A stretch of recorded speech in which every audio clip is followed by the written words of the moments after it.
Olá, queridos alunos do segundo G da tarde e também dos segundos A e B noite. Como vão? Tudo bem? Bom, continuamos com as nossas aulas remotas, né? E esperando passar ainda esse momento de pandemia.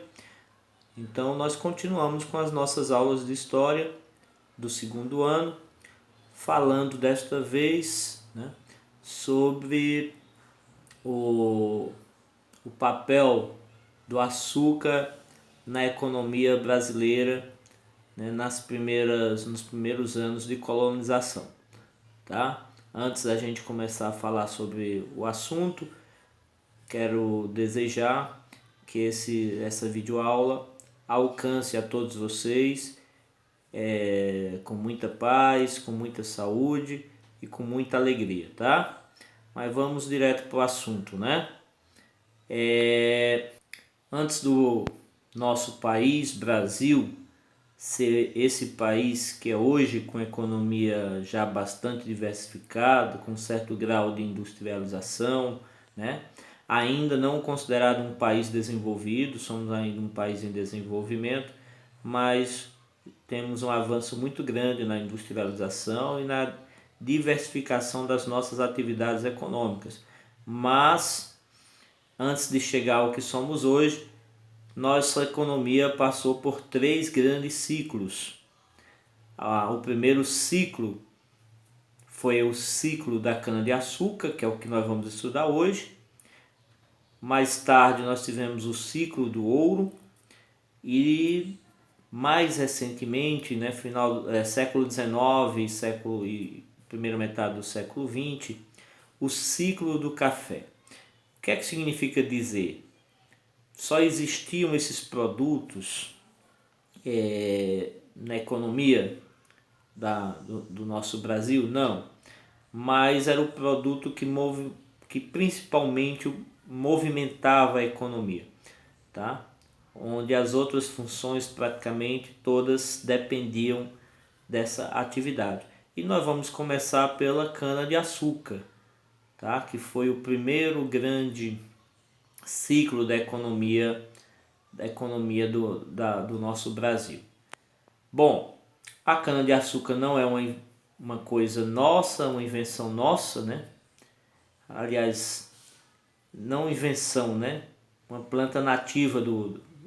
planta nativa do Brasil, ela é nativa da Ásia e foi levada à Europa ainda no século XII, tá? Por comerciantes árabes e europeus que participavam das cruzadas. Essa planta começou a ser cultivada, né? O açúcar retirado da cana-de-açúcar era um produto de luxo, não era para todos, né? Era uma coisa que somente pessoas abastadas podiam ter, tá? Mais tarde os portugueses começaram a plantar essas plantas em algumas ilhas que eles tinham ali próximo a Portugal e finalmente, né, na segunda metade a partir de 1530, as primeiras mudas de cana-de-açúcar chegaram ao solo brasileiro. E aqui a cana-de-açúcar se adaptou muito bem ao tipo de solo, principalmente o solo do litoral nordestino, né? Principalmente a capitania de Pernambuco. Se adaptou tão bem, né? Porque era um solo tipo massapê, muito fértil, o clima favorável, né? Quantidade de chuvas ideal, tá? A temperatura também ideal e a cana-de-açúcar se adaptou muito bem. Surgiram vários engenhos de açúcar no litoral nordestino, principalmente em Pernambuco, mas também em Bahia e também descendo para o lado de São Paulo, né? Na época São Vicente, capitania de São Vicente. E a cana-de-açúcar adaptou-se muito bem ao solo e foi a atividade que propiciou a ocupação do território brasileiro, uma vez que a extração de pau-brasil não propiciava essa ocupação, visto que era uma atividade extrativa, né? Se retirava a madeira, transportava as embarcações e levava-se para a Europa. No entanto, a cana-de-açúcar, para ser produzida, era necessário fixar-se aqui no território, né? E essa fixação era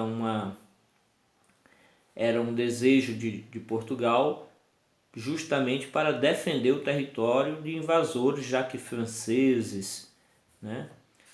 Principalmente franceses, mas ingleses, né? Também estavam de olho em terras na América, e a única forma de defender essa terra, né, é com sua ocupação, e a cana-de-açúcar possibilitou isso, tá?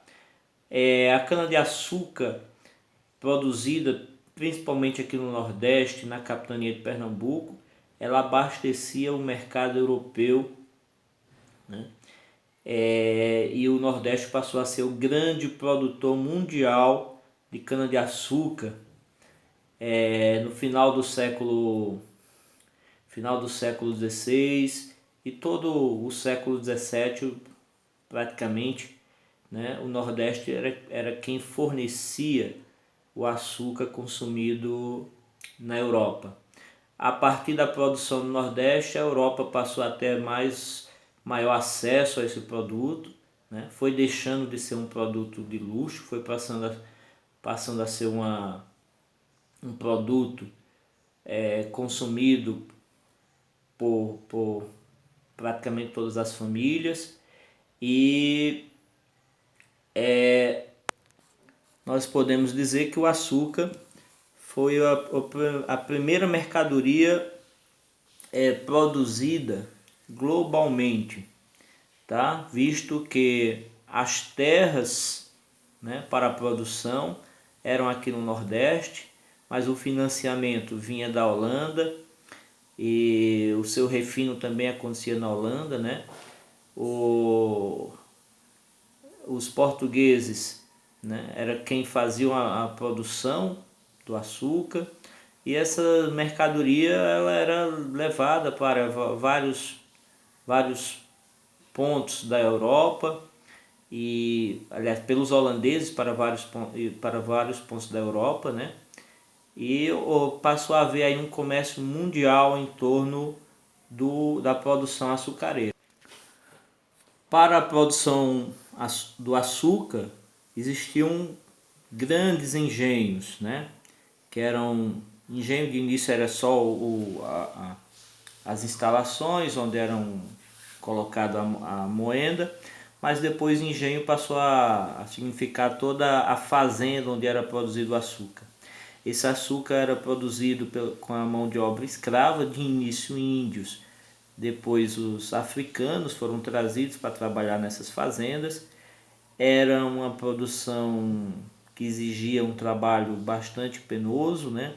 Muitas vezes chegasse a trabalhar, em alguns momentos, chegasse a trabalhar 18, 20 horas, era um trabalho extenuante, o que levava à morte de entre 5 e 10% dos escravos, né? Esse açúcar era feito em era feito pão de açúcar, daí o nome lá do famoso do Rio de Janeiro, né? E eram mandados para embarcações, né, a Holanda, onde eram refinados, tá? A Holanda tinha uma participação muito importante nesse processo, visto que eles financiavam a produção, eles emprestavam o dinheiro necessário e eles também refinavam esse açúcar e distribuíam esse açúcar na Europa. E havia um grande lucro para os comerciantes holandeses nesse processo aí. Essa situação de parceria de Portugal com a Holanda começou a mudar em 1580, né? quando, quando houve a União Ibérica, que foi a união entre os dois países da Península Ibérica, Portugal e Espanha, né? Península Ibérica é a parte onde está a Espanha e Portugal, é uma península, e esses dois países entre 1580 e 1640 eles estiveram unidos, visto que em 1578 o rei de Portugal, ainda jovem, Dom Sebastião, morreu sem deixar herdeiro e vários parentes se apresentaram, né, reivindicando o trono português, mas quem conseguiu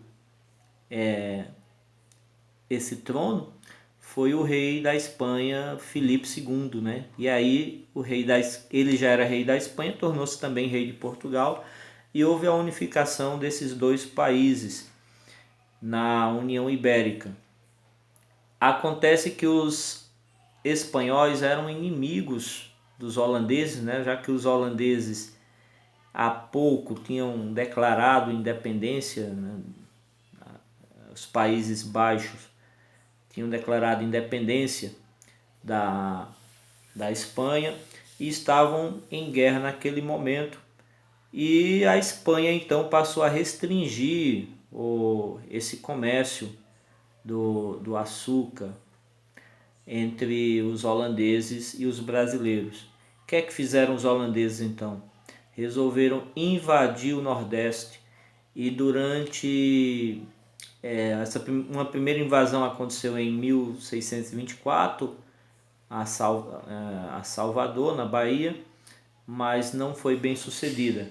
Mas em 1630, né, com muitas dezenas de embarcações, os holandeses invadiram a principal capitania produtora de açúcar, que era a capitania de Pernambuco, e entre 1630 e 1654 os holandeses dominaram essa imensa área produtora de açúcar, né? Não só o Pernambuco, mas praticamente todo o Nordeste, né? Durante esse tempo, Recife, passou a ser a capital, né?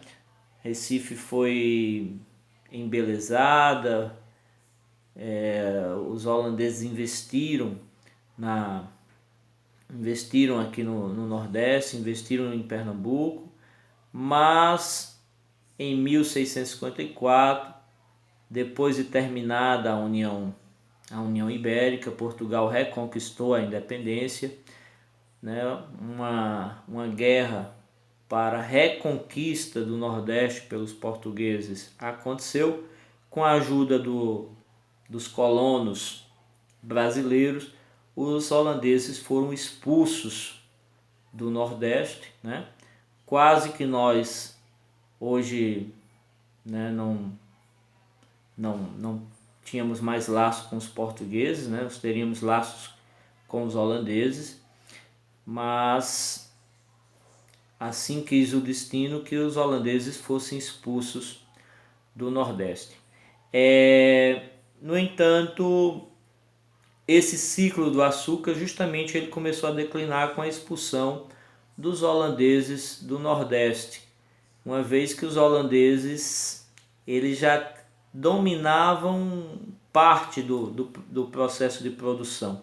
Eles já financiavam a produção, já refinavam, né, já transportavam. Faltava a eles a técnica de produção. E uma vez que eles passaram esse tempo aqui no Nordeste, 1630 a 1654, eles dominaram a técnica de produção e se estabelecendo nas Antilhas, né, pequenas ilhas ali do Caribe, eles passaram a produzir o seu próprio açúcar, né, e isso passou a concorrer, o açúcar holandês passou a concorrer com o açúcar produzido aqui no Nordeste, e o que aconteceu foi que o Nordeste perdeu o domínio do mercado mundial e a economia brasileira, com base no açúcar, começou a declinar. Só mais tarde é que haveria uma recuperação da economia da colônia portuguesa, que era o Brasil, quando já no finalzinho do século XVII foi descoberto o ouro. Aí nós entramos num outro ciclo, né, que é o ciclo do ouro, mas que nós vamos estudar mais adiante, tá? Vocês podem ver tudo isso que eu falei com mais detalhes, lendo as páginas do seu livro didático, 97 até a página 104, tá? Leiam essas páginas. Vou mandar também um videozinho de apoio para melhor explicar o assunto, para que vocês possam compreender melhor. E vocês fiquem aguardando o trabalho que será passado na próxima semana, tá? Um abraço a todos vocês e tenham todos uma semana abençoada por Deus.